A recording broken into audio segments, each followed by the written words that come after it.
What's up, Yankee fans? This is your guy, Hector, host of the Yankees Morning Brew. And like always, I am joined by my co-host, Mr. TC Stills. We got a special guest this morning, my friend Benji. But before we bring Benji on, watch the intro and we will be right back. Really,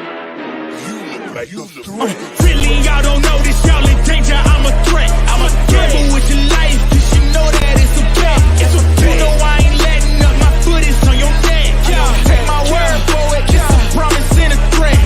Really, y'all don't know this, y'all in danger, I'm a threat. I'm a gamble with your life, cause you know that it's a bet. It's a bet. You know I ain't letting up, my foot is on your neck. Take my word for it, it's a promise and a threat. What's up, YouTube? Like I said, my name is Hector, host of the Yankees Morning Brew, and I'm always joined by my co-host, Mr. TC Stills, on this Tuesday, June 27th. All you Yankee fans, wake up and get your coffee. TC, our guys, they are on the West Coast right now to face the Oakland A's. We were able to win the series against the Texas Rangers, win the series against the Seattle Mariners, back-to-back series win. And I think us Yankee fans, we're switching it up right now. We're feeling different. TC, how you feeling? Mm-hmm. Yeah, it was quite a shocker this weekend. Taking 2 out of 3 of Texas. I was completely shocked. I thought they'd probably get swept, but hey, you know what little offense we have right now, we're making it work. But again, it's the pitching. The pitching saves the season. It's saving the season so far, and without that, they had no chance. Gotta tip my hat off to Luis Severino. Luis Severino has been struggling tremendously ever since coming back off the IL, especially over this past few starts. But Luis Severino, he showed us something different. He showed us that he got something left in the tank when it comes against the Texas Rangers. And shout out to Luis Severino. Hopefully this is him showing that he is reverting back to the old Severino, because we're going to need him. Because like you said, the only thing that's going to carry this team, if we want to make some damage when it comes to September or October, is our pitching, right? Our bullpen has been the best in all of Major League Baseball.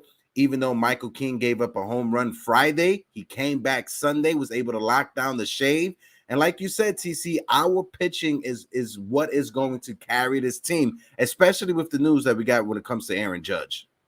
Yeah, we found out over the weekend he's got a torn ligament in his toe, and that's probably another month to 6 weeks out. And without Judge, we're 8-10 since his last game, and overall in the 28 games he's missed since he's had 2 IL stints, we're 12-16. But it's the offense. The offense looks horrible without him, and we need our big hitters to step up, or we're gonna find ourselves out of the wild card. Hopefully we start seeing that. We saw a live from Giancarlo Stanton in the last game, getting an RBI single. Harrison Bader with a clutch RBI double. Shout out to Harrison Bader. And I know a lot of Yankee fans, you guys are out there. You guys were pushing hard to keep Jordan Montgomery, but the Yankees, they were able to get a steal. And this goes off to Brian Cashman, recognizing that we needed a center fielder and going out there and getting Harrison Bader. And if Harrison Bader was playing on Friday, he makes that catch that IKF doesn't make, and we win the game, right? So, there's an argument there to say that we win the game. But like you said, when Aaron Judge, the news came out over the weekend, Brian Hoche reported, everybody was reporting it, but Brian Hoche spoke to a sports orthopedic who said that when it comes to this injury, best case scenario, that Judge could return in 2 months from the date of the injury.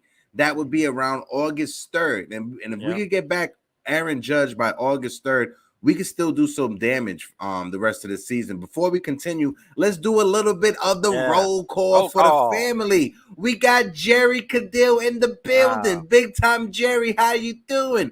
Unpopular Opinion is in the building. My guy, what it do? Anthony Medina de la Isla. Medina, mi hermano, how you doing? Mr. Sean Browning is in the building. Silk Buckets is in the building. Silk, how you doing?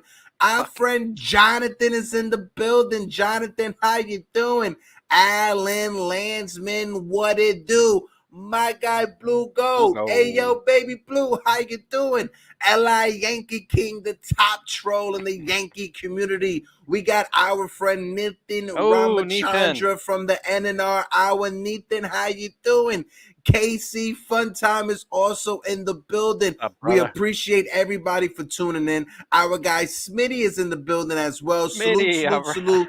3 capital S's. If you guys can, please smack that like button. We got 27 people in the building. Let's try to get those likes to 30 for the stream. And also, we was able to get to 769 subscribers on the channel. We appreciate all the love that you guys are showing us. If you guys can, if you aren't subscribed, hit that subscribe button as well. My friend Damian Serrano is in the building.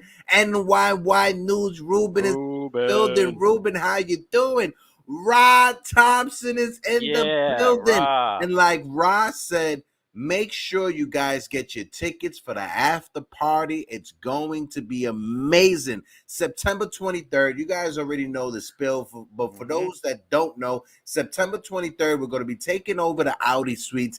After that, later on in the nighttime, Sucker Punch Lounge will be hosting the after party with us. Make sure you get your tickets. From 10 p.m. to 11 p.m. will be open bar. You're not going to want to miss that. But before we continue the conversation, let's bring in our special guest, Mr. Benji Kleiner. If you guys follow us when it comes to the Knicks, we had Benji on a couple of times, and Benji is our guy. And then I found out Benji is a Yankee fan. So we definitely had to have on Benji. Benji, my guy, how you doing, brother? What's up, Hector? What's up, TC Steels? Thanks again for having me on this gray day. At least we got some baseball tonight. Yankees ready to face the 20-60 Oakland A's. Let's go. Hey, I've never been excited to face the A's like I am right now because our offense, right, it needs to wake up, and hopefully going out to Oakland, it's the recipe that our offense needs to wake up, like Giancarlo Stanton, DJ LeMahieu. We'll get into that. But before we get into any of that, Benji, I want to talk to you for a second. Where or when did your Yankee fandom begin? I always like to ask that question for people that come on the panel. So just let the people know, how far back does it go for you when it comes to rooting for this team? It would go back to when I was like, I don't know, 7 or 8 years old. I used to go to all the Yankee homecoming dinners. So we used to meet those were a lot bigger of a deal back then than they are now. But I used to go meet the players, get pictures with the players. So every now and then I'll kind of find some old photos of me and Dave Winfield and Greg Cadaret and Don Mattingly, obviously, and Al Leiter. I actually have a picture with Al Leiter. Nice. He was first on the Yankees, so that was super special to me. And then for a lot of my birthdays, my parents would rent out for my birthday like a box for me to go to a game with all my friends. So talking like Jesse Barfield days. So those are like super fun memories. And the greatest part of being a Yankee fan is when we grew up, you know, they were really bad. And then it wasn't until 1995 that they became a good team, and it started kind of the overall run with the 5 World Series that we've been fortunate enough to see. So I mean, it starts in the really kind of rough, weak Tim Leary, Andy Hawkins days. I just a quick aside, I'll never forget when I was in camp and the Yankees were a bad team. We're talking early 90s. Andy Hawkins is pitching the no-hitter, and I hear on my radio, on John Sterling on the radio, as it's cutting in and out, as I'm in the Berkshires, I hear the ball, Jim Leyritz dropped the ball that led to 3 runs. So Andy Hawkins pitches a no-hitter and loses on I think a 3-run error by Jim Leyritz at first base. So happy, I love the Yankees so much, and kind of trying to be positive about the season so far. Well, it seems like your stories go back further than some of the people that are in the chat. You brought up, what was that, a dinner or a brunch a breakfast that you were saying? Can you let the fans know about that when you were able to meet the players at the time? Let me know, Benji, and how old were you when you was going to that? That was like 8 years old when I started. I would go to them every year. It was just like a dinner. They had a buffet, and you'd go meet the players, and you got close access with them. Nice. We're talking like Polaroid photos of, old school photos with Ricky Henderson, and I remember he wasn't the easiest guy to approach back then. But like Dave Winfield, Donnie Baseball, Greg Cataray. So it was just super special. It was like a thing that started when the season started, and it was like it took on a big meaning. But obviously now there's so many events and there's just so much player access. It's just different now, and that stuff doesn't mean as much. But yeah, that was when I was like 8 years old. Was there any players, and I'll throw it over to TC to get a couple questions in. Were there any players when you were that young that you were starstruck by, that you had to like take a step, or that you remember to be like, holy crap, I'm around this person? Don Mattingly was a super special player back then. He was just like an amazing, one-of-a-kind talent between how good he was defensively, and with him, there was always like the injuries, and like that was always like hanging in the balance. Is like he couldn't stay healthy, but when he did play, he was amazing. So that was big. And then obviously Dave Winfield's a huge guy, from what I recall. So that was also a big thing. I would say those two stood out to me. The Yankees didn't really have any big time pitchers back then. It was like Tim Leary, Andy Hawkins. They did have Dave Righetti. So Dave Righetti, after a game once that I went to, threw me a ball as he was coming off the field. So that was also kind of a big time player that struck a chord with me. But yeah, those were the biggest guys. We didn't really have any big time superstars outside of Donnie Baseball. We had Danny Tartable. That was kind of like one of the first big signings, big money signings.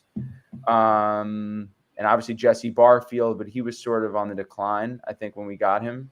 Jack Clark, right? But that was the Yankee way, right? Like we used to get all these guys that were washed up, or that were injury prone, that would come to the Yankees. And Ron Kittle. Yeah, there you go. That probably predates me, but I just remember Tartable being the number one kind of superstar guy. Yeah. Yeah. No, hey, listen, your knowledge goes back years. TC, any specific questions before I want to jump right into the Yankees talk with him? Yeah, one quick one. I just want to know what's your favorite Yankee memory so far? I mean, out of like all the dynasty years, is there any thing that stands out that was your favorite? I went to the Subway Series in 2000. I took my friend, and that was an amazing game. If you remember, the Yankees were losing in the 9th inning, I think, off Benitez, and Paul O'Neill, I think, was the leadoff hitter in that inning. He got on base, and we ended up coming back to win. So the Yankees won in extra innings in that game. But I'll never forget, I had to run to the bathroom, and I think the Yankees had, in extra innings, it might have been, or even the 9th inning, they had 2 on and 2 out. And I think Luis Vizcaino got a base hit. Vizcaino, yep. But they held the runner up. And I remember, like, I was in the bathroom, I was in the stall, and I heard it on the speaker, and I rushed out. But so anyway, that was a big memory. That was game 1, right? Game 1. Exactly. Yeah. So that was 2000. So that was a big memory. I also remember the series against the Mariners, and thinking, was that 2001? Yeah, right before we faced the Diamondbacks in the World Series. Was that the Dave Justice home run? Exactly. So the Dave Justice home run. I think El Duque pitched that game. So I remember that really was well. Exciting. Wow. And then lastly, I went to game 5 of the World Series against the Diamondbacks. Obviously, we lost the series in it was at 2002. No. Yeah. No, we lost to the Diamondbacks in 2001. 2001. Sorry, 2001. Yeah. I remember going back. So that was probably the best baseball game I've ever been to. Crazy story. And I just found this out over the weekend. And it's crazy that you bring it up, because I wanted to have the conversation. When it came to the 2001 World Series, even though the Yankees lost, you guys remember Yankees had a utility player by the name of Enrique Wilson, who was on the team. He used to kill Pedro Martinez. He was best friends with Mariano Rivera. Well, check this out. He already brought his plane tickets for if the Yankees won the World Series, right? He was going to leave XY a few days afterwards. The day that he was supposed to leave, he changed his ticket because the Yankees lost, went to DR a couple of days sooner. But the day he was supposed to leave, that was the day that a plane actually crashed in Queens from that airport. That was the plane he was supposed to be on going back to the Dominican Republic. And if you heard the quotes from Mariano Rivera over the weekend, Mariano said, listen, I know we may have lost the World Series, but I'm happy losing the World Series because my best friend life, he was saved at the end of the day. It's crazy when you hear those type of stories. It's literally crazy. Us Yankee fans, right? We need to, sometimes things are bigger than baseball, right? And that's one of the stories that goes to show you that some things are a lot more bigger than baseball. What's your thoughts on that, TC and Benji? No, I totally agree with that. I mean that you saw it over the weekend, right? Yeah, I saw exactly, and things do happen that way. I mean, it's not coincidence. I mean, what the faith I have in God and Jesus, and I mean that I trust that things. That's the way it was supposed to be, and hey, thank God he didn't get on that plane and we lost the series, and he's still, he's still around to talk about. Crazy. And also shout out to everybody who was at that event over the weekend. I think Mariano Rivera was hosting a special event. I saw Joe McFly was there. Our friend Julian was there from The Pipe. If you guys didn't watch already, yesterday was the debut episode for The Pipe with Sandy and Julian. Make sure you go and watch it. But Benji, I want to ask you, bro, because the Yankee season is what the Yankee season right now. While we still have you to 11:30, I want to ask you, what's your thoughts on A, Aaron Judge's injury, and B, do you have faith in this front office to do what they have to do in order to save this season, or in order for us to muddy the water until Aaron Judge returns? Go ahead, Benji. Yeah, so amazing story about Enrique Wilson. Definitely amazing, and of course agree with TC Steele's sentiments on that. As far as Judge, I'm definitely worried about the injury. I mean, you're getting a lot of cryptic information out there, and it just seems like, based on everything that we can see, he's probably not going to be playing for an extended period of time, probably until late July, early August, the best case scenario, and that's worrisome, right? I mean, Judge can carry this team, and without him, we've seen what the lineup looks like, and it's a meager, paltry lineup that's pretty easy to get through. As far as the Brian Cashman, my faith in him, I would say I'm a little bit in between on Brian Cashman. I think we've seen his positives. His positives are that he's able to keep a competitive team. We've been competitive for, basically dating back to 95. He wasn't the only architect on that, right? We had Bob Watson and Gene Michael, but I think he's really, I think Cashman's strong suits are finding these bargain bin, let's just call them bargain bin relievers, and bringing them into the mix, right? Looking at Clay Holmes, Wandy Peralta, getting him from Mike Tauchman, Ian Hamilton, right? Yeah. Who'll be back soon. Even on top of that, we're looking at like Jimmy Cordero, who's been a pretty pleasant surprise for us this year. Solid guy. So I think Trevino. Right, Trevino, although he's out this year, unfortunately, but he was good. No, I meant Jose Trevino. Oh, sorry. Yeah. There you go. Yeah. No worries. I was thinking Lou Trevino. Yeah. No, we don't want to talk about that trade. No worries. Yeah. So I think Cashman's great at finding these relievers and sort of getting good arms, let's call them, and having them work for the Yankees and having them overperform. I mean, if you look at Clay Holmes, he's been a great addition, right? Like we got him on the cheap, and despite struggling at the tail end of last year, he was an all-star. He's a really solid relief pitcher. So I think he's really good. As far as Cashman, where I'm worried about him is I think he's missed some big opportunities on getting some big players. I think last year, even though retrospect, it's probably a good move. I really wanted the Yankees to sign Starling Marte. He's having a really bad year this year, despite the stolen bases. But I think he would have been an obvious signing for the Yankees. And then obviously just trading for Andrew Benintendi last year, that didn't work out. Again, retrospect, I think we're better off not being locked into a long-term deal with Benintendi. I think he will make a move. I think it's going to be pretty minor. I don't think we're getting any type of big-time outfielder that's going to dramatically change this lineup, which I think was what we need. This lineup is just too easy to get through. I'm taking it as a short-term view, but I'm also looking forward to the playoffs, right? We know we're going to be facing the Astros potentially at some point. How can this lineup that we currently see now with Billy the Kid, Jake Bauers, Trevino, potentially Oswaldo Cabrera. How can this lineup without Judge even fare against Framber Valdez and all the good arms that are in Houston? It's just too easy to get through. We need guys to step up. So, short answer is, I have a little bit of faith in Cashman, but not a ton. I don't think he's making any big-time move that's going to get us this piece that we're going to be shocked by. I think we're going to get something that's going to be like that's going to come with a caveat, like, oh, this is a nice player, but he's on the downfall. He's on the decline. I could see them getting like an Andrew McCutchen again. That type of move where it's like, okay, this guy's aging. He's got some tools. He brings some energy. But we're not just going to magically get a guy that's going to insert life into this lineup.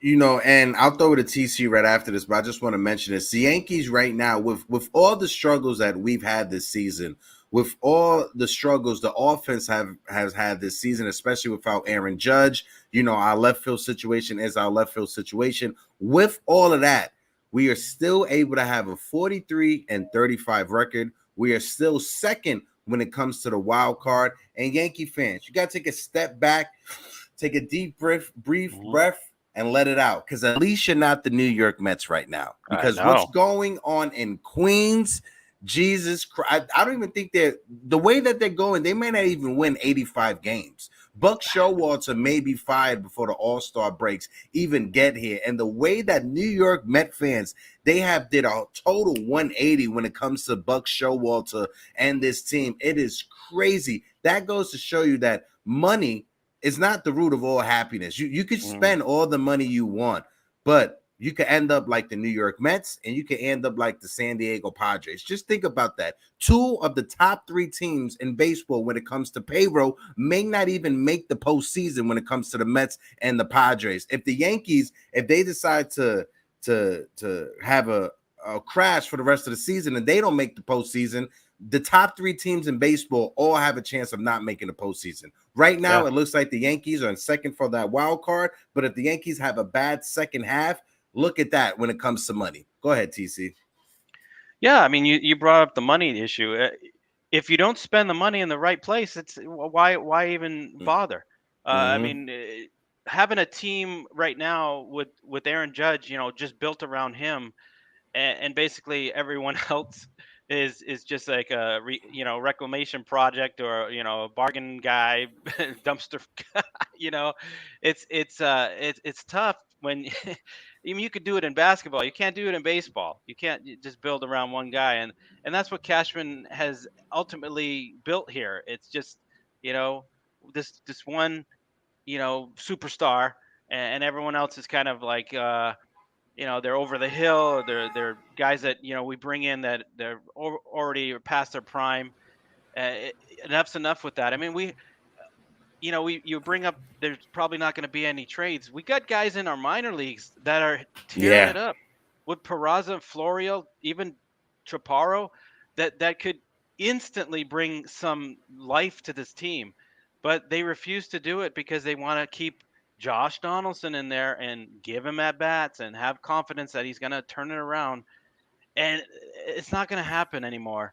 I just need Cashman to show some guts. And cut this guy and say, you know what, this is the direction we're going to go. Aaron Judge isn't coming back for another month or 2. Let's just see what we got with these kids and move forward. Enough's enough. Yeah, I want to get Benji's take on it when it comes to Josh Donaldson and the different casts that we have when it comes to third base and left field. What's your thoughts when it comes to Josh Donaldson? Ultimately, what do you think the Yankees should do when it comes to him? Yeah, I think, I was a big fan of the Josh Donaldson move when we got him, obviously going off of his past history of being a former MVP.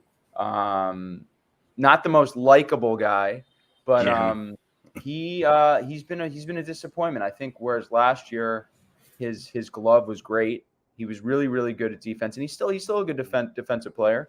I think it's clear he's 8 for 64. He's hitting 125 in limited at bats. He has looked lost there. He's hit some kind of meaningless home runs.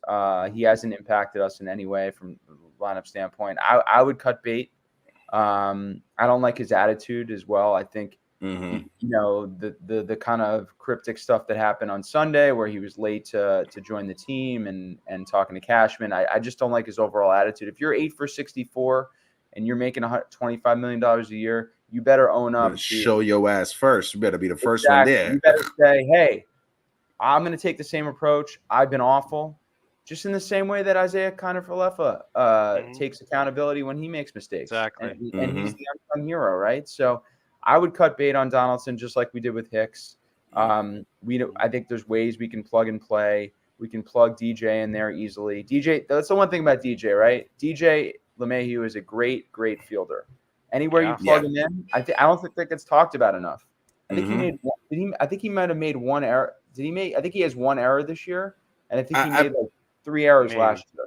I'm not too sure on that, but I know when it comes to DJ LeMahieu, last year he won the Gold Glove when it comes to utility players playing more than one position in the infield. So when it comes to his defense, you're spot on, Benji. DJ LeMahieu can fill with the best of them, and over the weekend he did have an amazing play at third base. He wasn't able to get the out, but he was able to pick it. He made an attempt on it, but he wasn't able to get out the speedy runner. But no, I agree with you, Benji. I want to ask you when it comes to the Yankees prospects, because I know we got you for a few more minutes. Are there any prospects that make you say, wow, I can't wait for this guy to get to the major leagues? Who are you eyeing when it comes to the Yankees prospects, Benj? I mean, it would be great to see Dominguez. I think that's probably wishful thinking just based on how he's struggled down in the minors. I think he's hitting like in the low 200s, with some power. So I obviously, if you told me Dominguez was called up today, I'd be really, really pumped to see him. I think everybody would. I just don't think that's realistic. So I think outside of that, I think it's been shown that we don't have a ton of it's kind of barren in the minors right now. I mean, Peraza, I think it's a no-brainer to bring him up. He's been raking down there in the minors. Say what you want. It's much better than what we have up here with Donaldson. I think you just easily make that change. Outside of that, Florial doesn't excite me. We've been there, done that with him. He's been called up and sent down, 7 times already, and I haven't seen anything from him outside of just some speed and some tools. I mean, I think that's looking long term with this team. I think the farm system is an issue. I am excited about, and I don't know if this falls under what you guys were thinking, but I am excited about Randy Vasquez. What I saw from him in those 2 starts. Even though he got good stuff. He's got good stuff. This isn't like a flash in the pan Johnny Brito, even though I do like Johnny Brito, who's pitching tonight. But Randy Vasquez, I was really, really impressed with his curveball, the movement he had on his pitches, the life he has on his fastball. So I would love to give him more of an opportunity. I know that's going to be a bit of a challenge with Rodon on the mend. So that's I would say I'm probably honestly the most excited about Dominguez and Randy Vasquez. How about Spencer Jones? I'm actually not familiar with him because I don't follow on that level. Okay, all right. I mean, I know the obvious names, but I don't. It's the same way. Like I consider myself like one of the biggest. Well, look him up. Look him up. Yeah. And, no. Come back and report. I would say look up Spencer Jones because he has a track or what they're looking like. Spencer Jones is going to be a future superstar when it comes to the Yankees. It's a kid that he went to Vanderbilt. That program, they put out more professional major league players than any other college program, and he has the tools to be another Aaron Judge when you look at his stats. But I just want to ask you one more time, Benji, because I know you got to leave momentarily. You bring up Donaldson, and we was having a conversation with Hicks. Do you remember at any point of you watching the Yankees that the Yankees had 2 players that the fan base just despised as much as Yankee fans despise Aaron Hicks and Josh Donaldson right now? Do you remember a time that there was any players on the team that Yankee fans had this much hatred for? I would say no, but I do remember, I think in the mid-90s, early to mid-90s when Tartable was here, because he was, like, as I mentioned, one of the biggest big money free agent signs that the Yankees had in recent years. I remember there was a lot of criticism of him at the time. I would say the only thing that's semi close to this is on the Mets side with Jason Bay when he was signed. And even to some degree Roberto Alomar when he struggled with the Mets. So, and I guess partially Bobby Bonilla, but nothing on the Yankee front. I mean, that's why this year's been so strange, because you have Donaldson, on his way out, presumably. You have Hicks, who got cut. You have DJ struggling. Then it's basically the bullpen has saved us. The bullpen is more or less the sole reason that we are 8 games over 500. I mean, otherwise, in a lot of ways, we haven't really been competitive. I mean, the bullpen, I think, is the best in the game. We rank near the top, if not the top, in all the categories. I think that's been our strong suit. That and along with a Cy Young worthy season from Garrett Cole so far, another one of my favorite players, obviously. But I think it's been a weird year. And I don't know what the outcome's going to be. But I think Cashman's got to get to work, because this lineup when it's not working is really tough to watch. I mean, just a brief segue. I mean, Stanton's got to step his game up here, because this is just, he's starting to boost. I was looking at my phone on Sunday with a runner on 3rd and 2 outs, and I saw with Stanton up, and I said to myself, there is 0% chance he is getting this running. There is no chance he gets a base hit here. Of course, he got the RBI single later, a nice insurance run, so props to him for that. I have zero confidence in this guy right now. It kind of reminds me of back in the day when Ruben Sierra, who was a good Yankee, who was an underrated Yankee, he would be standing about 10 feet off the plate, and you would see the pitcher, and you would say, all the pitcher has to do is throw the ball to the outside corner. Yeah, there you go. So that's the corner, and there's no chance that he'll hit the ball. So that's the way I feel about Stanton. As much as he is a unique sort of freak power hitter, it's just there's too many holes right now. Get out. It's too easy to get him out, and he doesn't battle. That's my thing about DJ. The last thing I'll say, this is my thing about DJ, and this is why I would say DJ LeMahieu is my number one guy in a do-or-die situation, a high-leverage situation. He battles. He hasn't really done it so much this season, but I trust him, right? 2nd and 3rd, no one out on Sunday. Big 2-run double the gap. Like, I trust him in these spots. The numbers aren't going to probably bear it out, because, again, he's a 34-year-old. He's seen his better days, but he still has a certain approach that he's going to have. What's Stanton's approach? If the pitcher makes a mistake and he connects with the ball and he guesses right, he'll hit it 460 feet. The other 8.5 to 9 times out of 10, he's going to wave at it and not come close to it. It's not long. Yeah. It's not built for long-term success. And we got 4 years left to him. Hopefully, oh God, and that's the stressful part when you bring that up. We got 4 years to him when he turns 38. That's when his contract is over. But hopefully, when it comes to DJ, what we saw this weekend and even this past week, it shows us, something is going to change when it comes to DJ LeMahieu, hopefully. And with Giancarlo Stanton, because we all know Stanton can carry a team for about a week or two if he gets hot. So hopefully over the weekend, we saw some good signs. We're going to be in Oakland tonight. So hopefully that's a recipe for our offense to finally wake up and start clicking. But Benji, my guy, appreciate you taking time this morning to join the conversation. We put your Twitter in the chat. People, if you guys can, make sure you follow our friend Benji on Twitter. He is a diehard Yankee fan and a diehard Knicks fan. Benji, hopefully we can get you out to our event that's happening September 23rd. We're going to be at the Yankee Stadium at the Audi Suites and at Sucker Punch Lounge later on that night. That's around 28th and 3rd Avenue. I know you don't live that far away from like Madison Square Garden, so that's not that far away from you. But Benji, my guy, any last words to the people before you get out of here, brother?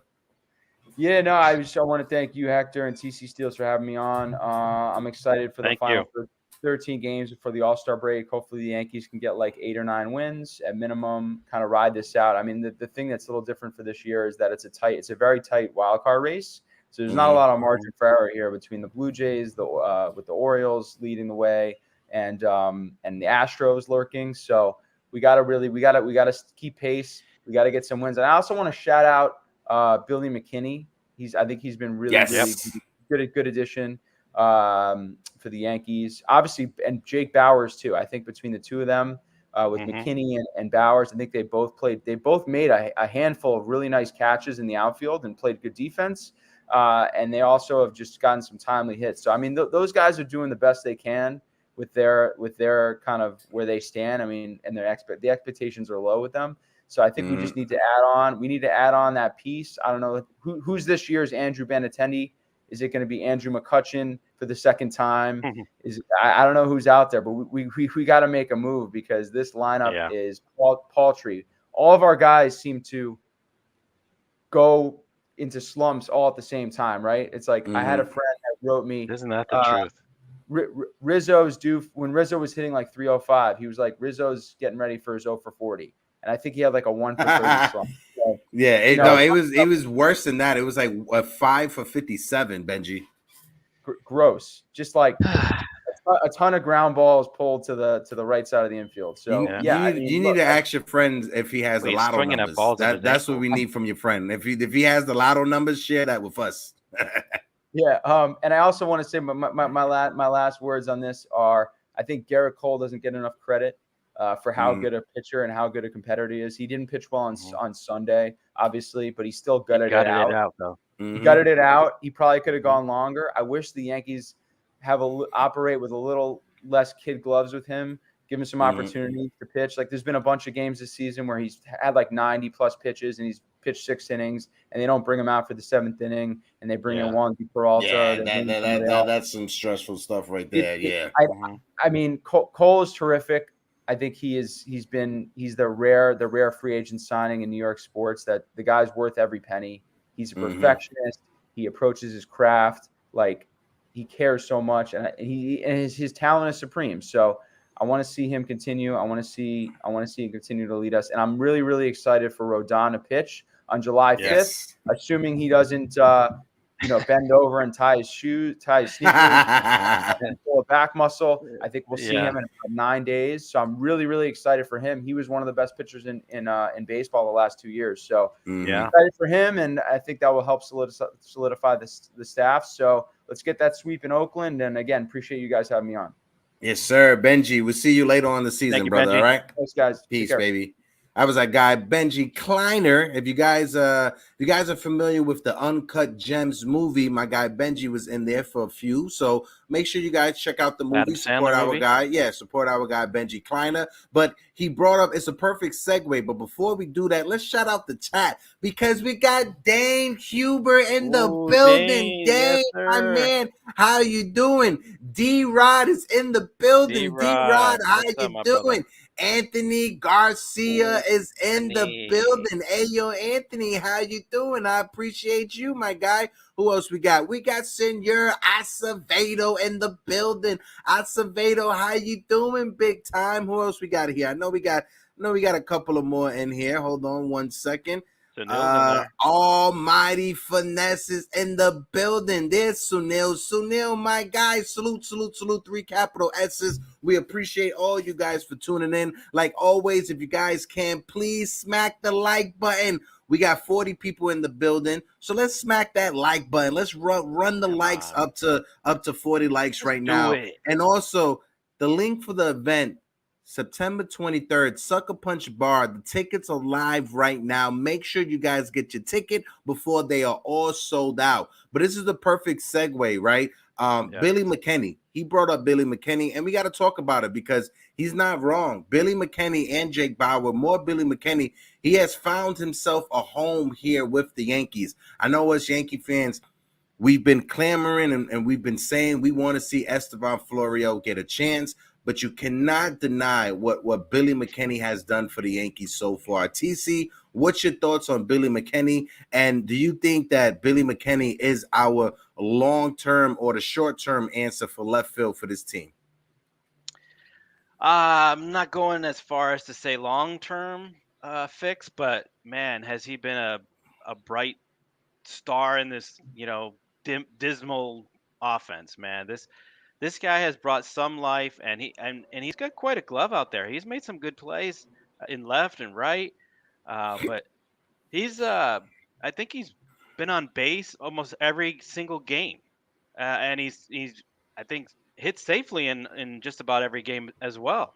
And these clutch home runs, I mean, this kid, nobody had any faith. Everybody was, oh, well, let's bring up Florio, and I was one of them. I said, Florio was Same.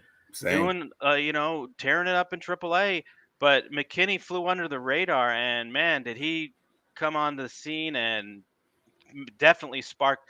There's some games that we wouldn't have won without McKinney. He's had these home runs lately that have won the games for us. And Mm-hmm. and him and Bauers, the new M&M boys, Mantle Maris, honestly carrying this team, them and the pitching, because everybody else, I mean, we've already brought it up, Stanton, Donaldson, LeMahieu, and Rizzo, and Torres just not producing. The guys that we thought were going to help us out, and you know it's a great thing. I love these guys that fly under the radar, these underdog stories, and good for Mm-hmm. Billy McKinney. I'm glad, I'm happy for the guy. No, I'm glad that he's able to show us that he has some life left in that bat. Apple of Nestor on Twitter, they put out a great point, and I want to emphasize this, right? Bauers has a weighted runs created, a WRC plus of 116. Billy McKinney has a WRC plus of 141. Willie Calhoun has a WRC plus of 99. And he brings that up to say this: if the Yankees were getting any sort of production or respectable production from Rizzo, Donaldson, Stanton, and LeMahieu, our team will have a better record, or we will be at a better place than we are right now. If any of those guys that I mentioned were just stepping up and just being 50% of what they normally are. That right there of Donaldson, Stanton, LeMahieu, and Rizzo not coming through, that's $85 million in contracts not contributing to anything. Yeah. 85 million wasted down the drain when it comes to those four guys. And I know Anthony Rizzo, he had an amazing start to the season, right? But over the past month, his batting average that went down from 305 to 260. It's like 270 right now, right? So Anthony Rizzo has fallen off of a cliff. So if we had any production from the other three guys besides Anthony Rizzo, Donaldson, Stanton, and LeMahieu, our record, we will be knocking on the door when it comes to the Baltimore Orioles and the Tampa Bay Rays. Yeah. It's just amazing. It amazes me where we are with all the struggles, the injuries, and it just I'm actually lost for words that we're 8 games above 500 watching this team every single day with this offense. It's these guys like McKinney and Bauers that hey Pete, how you doing? How you doing? Hey, Mr. Mr. Gabagool, how you doing? But it does. It's amazing that we are at where we're at, and these other teams. Look at the Mets. Look at the Padres. They got these all-star lineups and payrolls, and they're nowhere close to where we're at. They may not even make the playoffs. Both teams. I know. Yet us Yankee fans think that the sky is falling, and this is the worst team we've ever seen.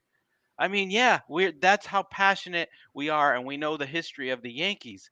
But this team is still in the playoff hunt. It blows my mind. Blows my mind. No, honestly, if we had the fortunes of the New York Mets this season, us Yankee fans will be needing to call better help every day in order to get some therapy. Because when it comes down to it, when you look at this team, we shouldn't be where we are at right now. With the way that this offense has struggled, our record should be a lot worse than what it is right now. But we got to take a step back, and we got to take our Yankee goggles off, and we got to recognize that it could be worse, right? I understand that's not what a lot of people want to hear. You guys want to be in first place when it comes to the division or the wild card. I get it. We aren't the Tampa Bay Rays, the Baltimore Orioles. They're killing us right now also. But we could be a lot worse. That's one thing us Yankee fans, we have to recognize. We could be the New York Mets. We could be the San Diego Padres. Both teams that are talking about or rumored to talk about a fire sale. The New York Mets. Met fans were calling up WFAN last night to about 3 o'clock in the morning, saying that the New York Mets need to hit the reset button and sell off players that they can sell off. That's what Met fans are calling to complain about, right? Yankee fans, we're just calling to complain about the offense, right? Yeah. That's what we're complaining about. Our offense not scoring any runs. But when it comes down to it, I'm happy that our team, we are going to be buyers and not sellers at the trade deadline. Yeah. And this upcoming 6 games is going to show which way we're going to go. If we're going to tank in Oakland and St. Louis, then I might as well, chalk up the season without Judge. Those should be 6 automatic wins. We should 5 be out able of to 6 or sweep 6 out of Oakland. 6, yeah. We should be able to sweep St. Louis. Like TC said, bare minimum 4 out of 6. We're looking to get 5 out of 6, but we should sweep these next 6 games. We should just add those to the win column right now. That's what we should do. Yeah. And then, the news of Rodon coming back, and we got Ian Hamilton back, and Bader's getting hot, and these other, McKinney and Bauers we talked about. If we could just get some of, maybe Rizzo on a hot streak, or LeMahieu catch fire, Stanton, one of these guys catch fire in this series, it's going to give us a lot of optimism for the upcoming, at least past the All-Star break.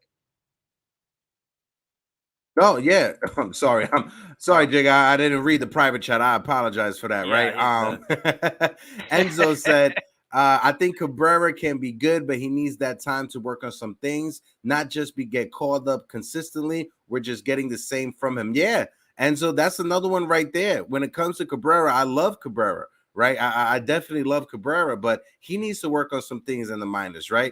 Unpopular opinion, you buy and sell in every trade. No, yeah, but what I mean is that at the trade deadline, the Yankees are more likely to be buyers at the trade deadline than be sellers at the trade deadline. Is what I meant. Unpopular opinion. We hardly ever sell, so I'm not seeing any selling. No, I'm definitely not seeing any selling, but I want to touch back on this Aaron Judge injury, right? Chris Kreiner on Twitter, and, is a good follow. Make sure you guys follow them. He said, for the first time, Aaron Judge told reporters he tore a ligament in his toe. Previously, he told the team it was just a sprain. Judge also said he still has pain in his toe while he walks, but that's not a good sign. But what Brian Holt said, hopefully we get him back by August 3rd.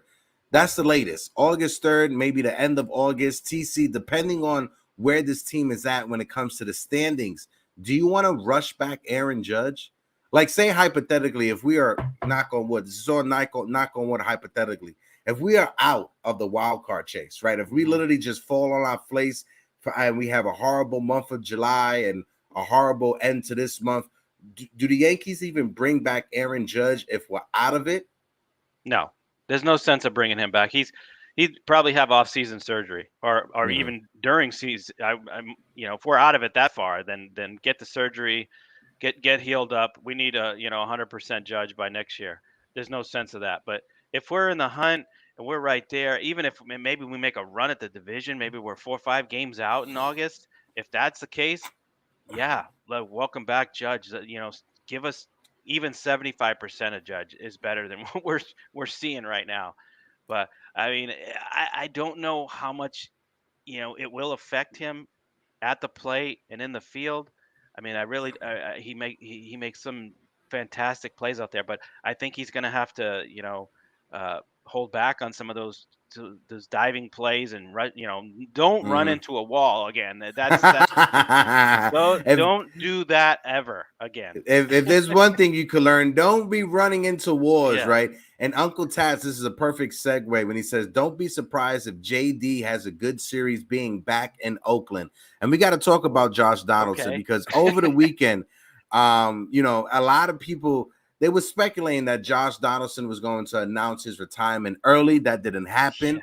But Josh Donaldson, he is officially the Yankees' nightmarish version of Joey Gallo. This is the Joey Gallo sequel. This is Joey Gallo 2.0 when it comes to Josh Donaldson. Fireside Yankees, they put out on Twitter, the Yankees not calling up Oswald Peraza to replace Josh Donaldson feels like a Cashman pride thing, and it's causing this team to lose games. If that were to be true, it's simply unacceptable. Absolutely. When it comes down to this whole Josh Donaldson situation, and we've talked about it, TC, I truly feel that it comes down to Brian Cashman's pride, not wanting to admit when a move was a bad move and double downing on the bad move. That's my only issue, TC, is when he starts to double down on these bad moves instead of just admitting this was a bad move and moving forward with it. Go ahead, TC. Yeah, it's really frustrating to see a guy get this much playing time at hitting this low. That's as if you were, you were EMT. You're not doing your job, and they send you home, and you're getting paid at home, not doing anything. Is that fair to everybody else? I mean, come on. And that's what he's doing. He's sitting on the bench or not performing, and he's still getting paid. Just if you're gonna pay the guy, just DFA him and bring up a Peraza. Bring up somebody that's worthy of playing and putting on the uniform. At this point, I don't even want to see him in a uniform. But Cashman. He doesn't want to admit he thought he was smarter than everybody in the room. He got fleeced on the deal with the Twins. He got fleeced on the deal with Montas. I mean, he Gallo, all these guys that he thinks that he can turn into stars on the Yankees, it doesn't work out. Just Now, bite the bullet and take off. Just admit it, DFA him, cut him, get out. Now, if you guys are looking at the Brendan Cuddy tweet, right? If the Yankees front office, if the analytic folks, if you guys want to sick your teeth into some data and try to make a move off of just data, let this sit in your head. When it comes to expected batting average, Josh Donaldson, he has a 125 batting average. His expected batting average is 223. That is a negative 0.098 when it comes to differentials, right? When it comes to his slugging, he has a 406 slugging. He has an expected slugging of 560. That's a difference of 0.154 points. His WOBA, he has a 255 WOBA. His expected WOBA is 355. That is a difference of 100. I bring this up to say this, right? Josh Donaldson has the highest negative differentials on the Yankees so far. On our team, the highest. So if this team was a team that was driven by analytics, right? If you work in the analytic departments and you see these numbers should not excite you. These numbers, there should be nothing when it comes to these numbers that allows you to form a thought of saying, you know what, I could defend him when it comes to this. There's nothing there when it comes to that. Expectations are most likely they're going to keep Josh Donaldson until the middle of July because Peraza is injured. We got to be realistic, right? Yeah, got to be honest. True. Peraza is injured right now. He's dealing with a muscle strain. The Yankees, they don't want to just release Josh Donaldson and just stick DJ LeMahieu at third base because if DJ LeMahieu gets injured, who do we have to play third base? So the Yankees, realistically, they're waiting for Peraza to come back to see what, and then we're short in the outfield because IKF, he's an emergency in the outfield. So it all depends on where the Yankees are when it comes to the middle of July. Chaparro. Listen, as much as I want it to happen, it's not going to happen. It's not going to happen because we got to be realistic. Like Peraza's injured right now. The Yankees, they do not want to risk DJ LeMahieu getting injured and just sticking him at third base. I'm not sure about the lineup card. The lineups hasn't come out yet. They'll come out later on today. I think DJ LeMahieu will have an off day today since he played the last 3 or 4 games at third base. So expect to see Josh Donaldson in the lineup later on tonight. But that's just what I'm thinking. What about you, TC? Yeah, I mean, you bring up some valid points. I mean, yeah, the injuries do happen, and we can't be short, with fielders. But we have guys, IKF could come in at third. We have Florial that could come as, outfield help. We have guys out there, but they don't want to do it. They'd have to open up a spot on the 40-man roster for him or Chaparro, and they're just gonna roll with what they have and just hope that they can turn it around at some point. I mean, this series with Oakland, we saw previously in New York against Oakland, that offense just caught fire. So hopefully down here in Oakland, Stan could hit a couple home runs. JD could actually get, more than 2 hits in a series, or he's got 8 hits on the year, 8 hits on the year, 6 are home run. I mean, I don't know. I want to see one of these guys, one of the 5, the big 5, I call them, come, get hot, come through, because we can't rely on Bauers and McKinney. They're not going to hold up all year doing what they're doing. So we have other guys too. I mean, Bader's in there and IKF, and so we'll see what happens. But I'm thinking this series is gonna just set them straight, set them right. It's a wait and see approach, right? And unpopular opinion, a great one right here. If Aaron Judge returns August 3rd, the Yankees can mathematically be a 90-win team. Is that enough for a wild card spot? I'm gonna ask you, TC, what's your thoughts on that? Is that enough for you in your mind? Do you think that would be enough to just be a wild card team?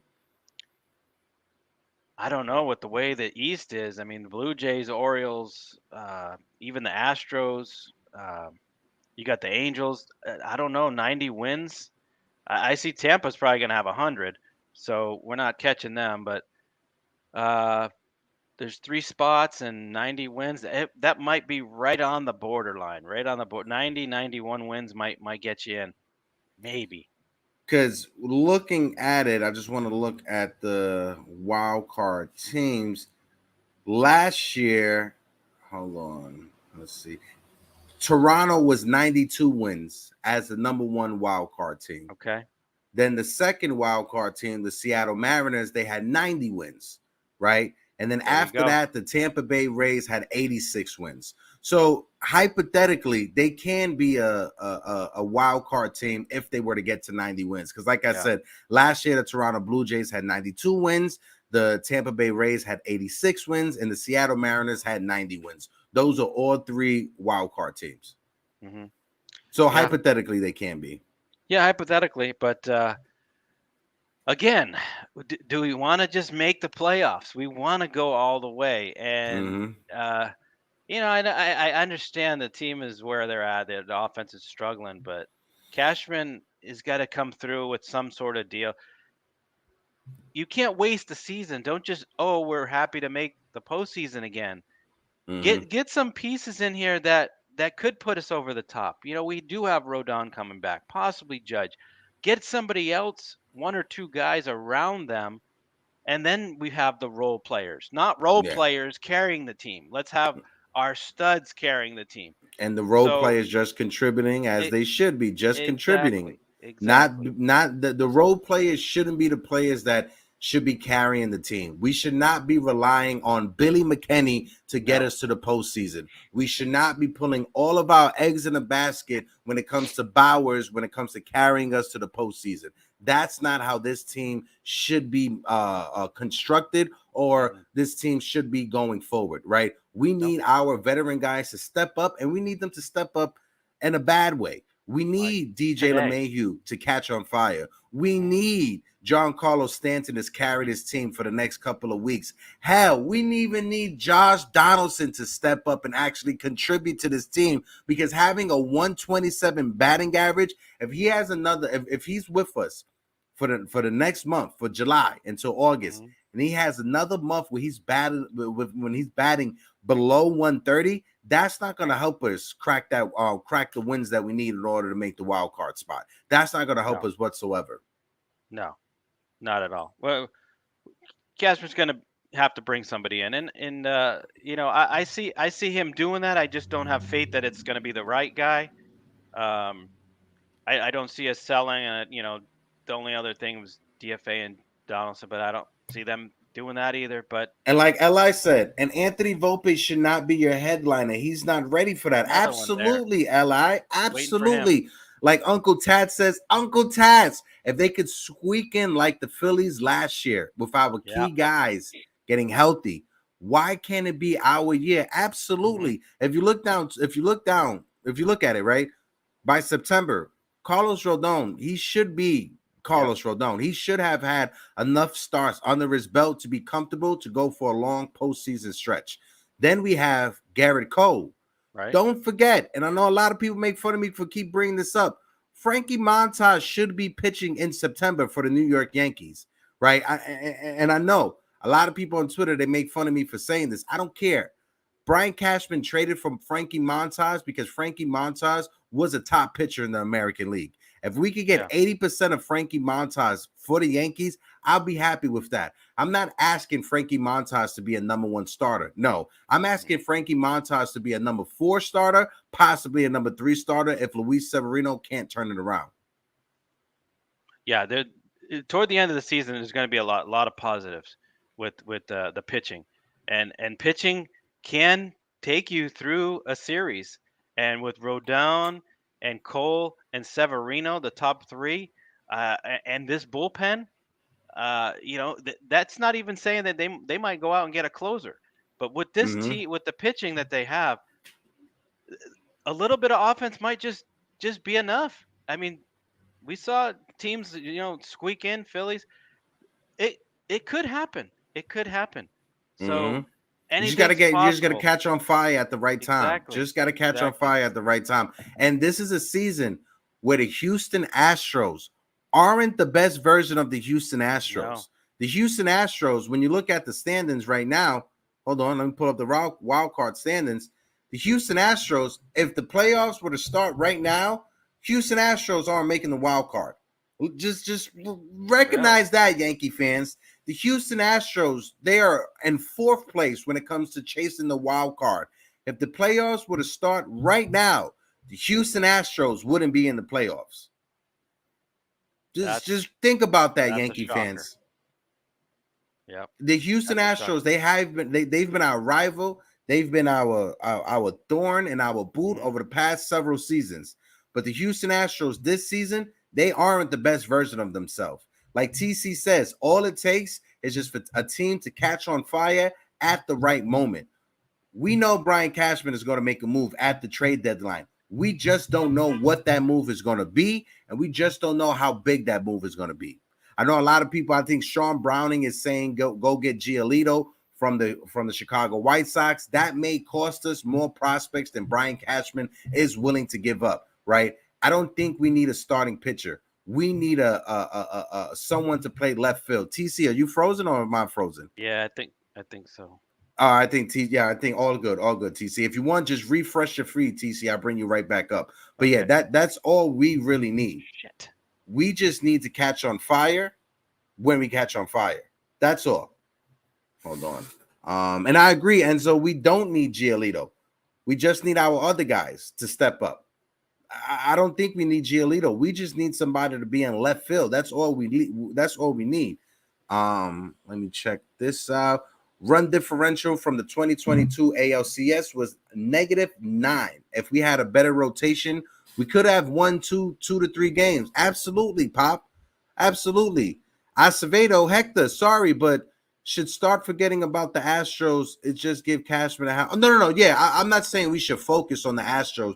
I just brought that up just to let Yankee fans know that, yes, the Yankees, we are struggling this season, but when you look at the wild card standings, the Houston Astros, they're not even going to make the postseason if it was to start right now. So we should knock on wood, and we should be happy that, not happy, but we should be content where we are at right now. 2nd place in the wild card, when it could be a lot worse than what it actually is. Uncle Tat says, last year we went from unbeatable to unwatchable. This year's the script is backwards. Better days are ahead. Blue Gold says, Yankees need offense from left field, third base, and a little something out of the catcher spot. I wouldn't argue with you with that when it comes to that, Blue Gold. We could also use a back of the end starting pitcher. That's an inning eater because of the restrictions on Schmidt and Rodon. I think we'll be good because Carlos Rodon sat out the first 2 months of the season. TC Stills is here. You good, bro? Sorry about that. No, it's fine. I just saw you froze, and I'm talking, and I'm like, I hope I'm not frozen, and I'm just talking. Yeah. But no, Li, no, I think we'll be good when it comes to the back end because, like I said, Rodon will be coming back after not pitching the first 2 months of the season. Frankie Montas should be back in September. So I think the Yankees will be good when it comes to the rotation. Hell, if we can add an extra bullpen arm, I'll lean more towards adding a bullpen arm than adding another arm for the rotation. What about you, TC? As far as making trades, yeah. What do you think makes more sense? Adding a starting pitcher, adding a bullpen arm, or adding a left fielder? Well, we're gonna add starter with Rodon. So I think with what we have with Severino, we still have Nestor coming back. Burrito's been looking good. We still have Vasquez. We still have Schmidt. Herman, I'm not too high on. I think we're good with starting pitchers. We just got to get some life into this offense.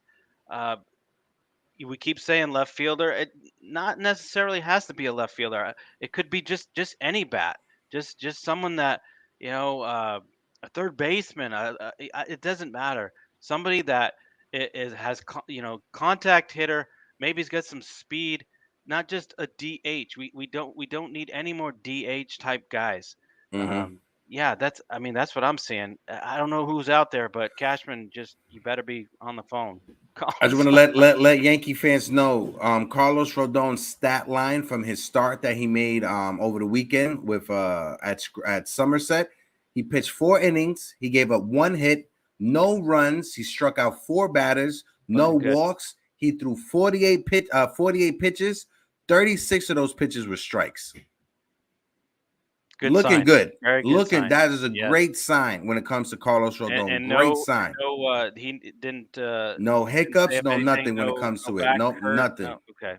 That's good. So we the Carlos Rodon front is looking pretty good when it comes to Carlos Rodon. I know we wanted to see him at the beginning part of the season. It is what it is. He missed the first 2 months. We'll be getting him back in July. Hopefully, this means that the restrictions will be off for the last few months of the season. So when it comes to him coming back, you don't got to worry about an innings limit when it comes to Carlos Rodon in September because he missed the first 2 months of the season. TC, any last words before we get out of here? Because it is 12:07 right now. Just make sure you guys get your tickets for the event on September 23rd. And when I saw that show yesterday, you guys revealed the sucker punch. That hyped me up even more. And man, I can't wait to go to this. You guys, I missed out in April and I regret it. So guys, don't regret it. Don't miss out on this event. It's gonna be spectacular. So get your ticket and get ready for a weekend of excitement and your unforgettable memories. Phil's gonna be there filming it as a movie. I mean, this awesome. But as far as this weekend goes, let's go Yankees. Let's sweep the A's and let's get this offense going.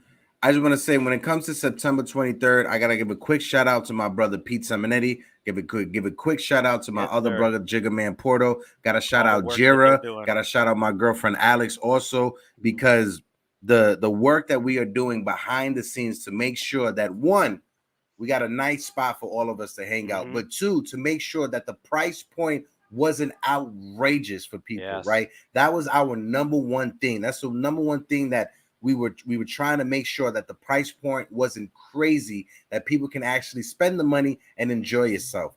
28th and 3rd Avenue, you can't beat $60 for a 1 hour open bar. You can't beat that whatsoever. In that neighborhood, you're paying at minimum $120 for an open bar for 1 hour at minimum. So it's going to be a good time with good people. It's a community event. We're all in this for the same thing. We all want to see the Yankees win a World Series, but hell, if we could just hang out with one another, that's the one thing that's going to be excited about September 23rd. And if the Yankees are doing well in September, and they're about to, win the division, maybe, hey, we're even celebrate even more. So that's awesome. And like Blue Ghost said, Hector, that's a nice spot. I've been there a few times. Thank you so much, Blue Ghost. Blue, make sure if you can, make sure you pop up September 23rd. Everybody in the chat, make sure you guys pop up September 23rd. We appreciate all the support. If you guys can, just smack that like button before we get up out of here. I think we are sitting on 30 likes. We are 33 likes. We got 35 people in the building. So if you guys can, smack that like button. Let's run it up to 40 as we get out of here. Peace, salutations, and like always, deuces. But here's the clip for the event. Make sure you guys get your ticket. We out. Quiere más, echa pa' acá, te quiero ver bailar. No puedo ver que no temas nada.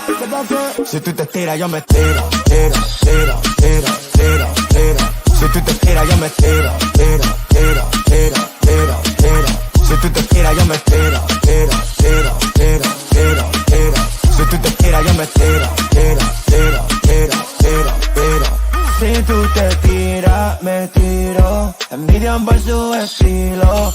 Todo estaba tranquilo, pero llegaste sola al partido. Y baby, no me voy de aquí sin ti. Todo lo que estás sintiendo lo quiero sentir. Tu enojo, tu coraje, como llegaste aquí. Cantando que Lani, baby, dámela a mí. Pull out the dress, joven, pull out the dress.